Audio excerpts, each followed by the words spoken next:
ভারতীয় জনতা পার্টি একটা বিষ বৃক্ষ, আর ঠিক যেরকম গাছ তার ফল ওরকমই হয়। কথার মধ্যে সারাক্ষণ বিষ ছড়াচ্ছেন।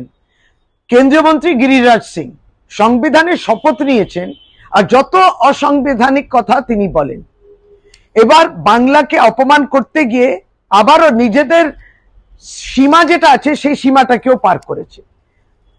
কোটি কোটি মানুষ যারা বাংলায় বসবাস করেন, জীবন এবং জীবিকা এবং নিজেদের মধ্যে একটা একতা নিয়ে বাংলার মানুষ থাকেন এখানে। এটা একটা মিনি ভারতবর্ষ।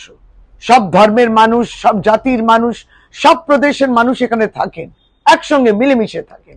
এটা আপনাদের সহ্য হচ্ছে না, তাই আপনি সকলকেই বলে দিলেন আমরা নাকি সবাই রোহিঙ্গা, আমরা নাকি সকলেই বাংলাদেশি। এখানে কি অরাজকতার সরকার চলছে। মনে রাখতে হবে, তিনবার করে নির্বাচিত করেছেন বাংলার মা মাটি মানুষ মমতা বন্দ্যোপাধ্যায়ের সরকারকে গণতান্ত্রিক প্রক্রিয়ার মধ্যে দিয়ে। আপনাদের যে অগণতান্ত্রিক কথা এবং গণতন্ত্রের উপরে কোনো বিশ্বাস না থাকার জায়গাটা তো বাংলার মানুষ পরিষ্কার করে বুঝতে পেরেছে।